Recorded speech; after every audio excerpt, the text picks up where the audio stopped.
What's up, jackalopes? Today I'm going to be talking about my April TBR.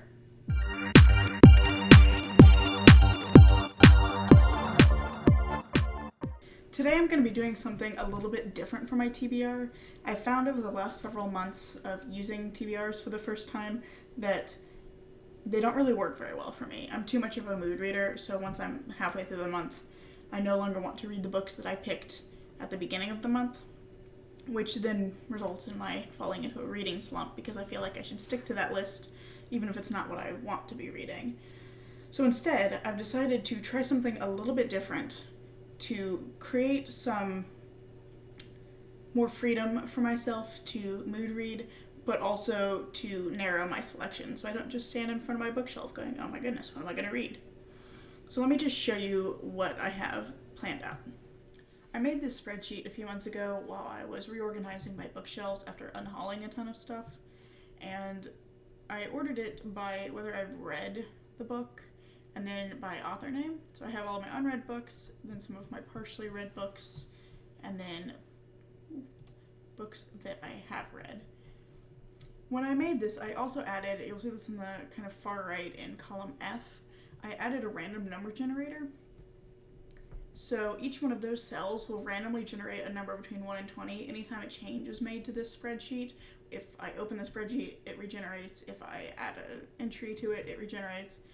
So it's constantly regenerating numbers. As long as I don't touch it for right now, they'll stay the same. But I decided that what I want to do for my TBR is create more a selection than a strict list. But I want to have it a little bit narrowed down because otherwise I'll just stare at my bookshelves like, oh my gosh, what am I going to read? So the plan is this. I'm going to roll my little D20 die 4 times. And for each of those numbers, I'm going to pick the first 3 books that I come across that have that number attached to them in the random number generator column. If the book is in a series and it's further into the series than I've read, then I'm just going to skip that one and go to the next one. That way I'm not trying to then read part of a series just to get to the book that's on my TBR. But this will give me kind of a selection, and the plan is that I will try to read one book at least from each group. So hopefully that'll give me a little more flexibility with my reading, and yeah, I think this will be fun. But with all of that explanation out of the way, I'm just going to start rolling, and then I'll meet you back here with the selections. Okay, so my first number is 4. So the books for number 4, the first one is Moriarty by Anthony Horowitz. And this is part of a 2-part continuation by Anthony Horowitz of the original Sherlock Holmes canon. And this is his version of what happened during the 2 years after the Reichenbach Falls incident. So this recounts what happened to Holmes while everybody else thought he was dead. So that's just a really cool premise, and I am really excited to read this one. I was going to wait because I haven't finished the original canon yet, but I may just go ahead and read this just because it sounds so intriguing. And then the second book is Dracula by Bram Stoker. I don't think this book needs any explanation, but you know, it's a vampire story.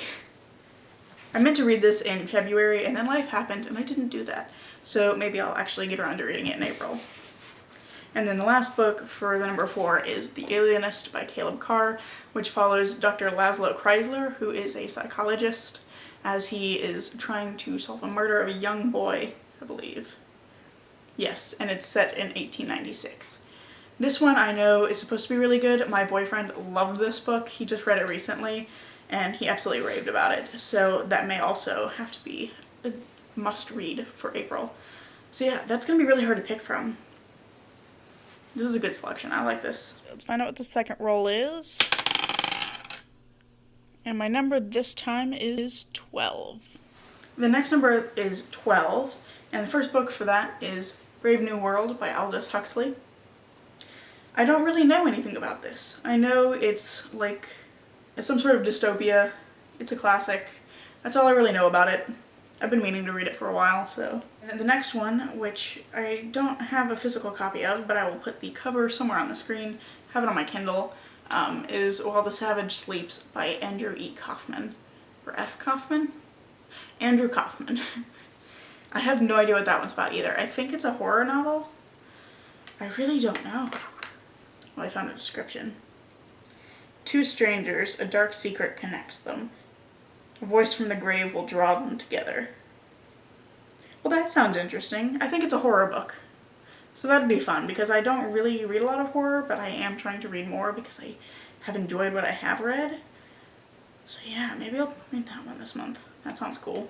The last book for 2 is 12. Whatever number this is for. The last book is The Vampire Lestat by Anne Rice. This is the second book in the Vampire Chronicles, and it obviously follows the Vampire Lestat, and that's all I know about it. What was fun about this was the book that originally I was looking at, the next book after these two that had this number, was actually Queen of the Damned, which is the third book in the Vampire Chronicles, and I haven't read this one yet, but this was the next book with that number, so it worked out. This number is 5. The next number was 5, and the first book for that is Alan Turing, The Enigma by Andrew Hodges. And this is a biography of Alan Turing that inspired the movie The Imitation Game that came out a few years ago. Yeah, I know this is a dense book. I don't have the ebook, so I don't know that I can look up exactly how many pages this is. I just know that I had a physical copy from the library a while back, and it was a huge book. It's like 600 pages. It's a very in-depth biography, but it's supposed to be good, and I think that Alan Turing is just such an interesting person, and what ultimately happened to him is sad, and yeah, I just think Alan Turing is cool. So I definitely want to read this. I don't know if it'll happen this month, but it is an interesting choice of the dice there. The next book for 5 is Wayward Son by Rainbow Rowell.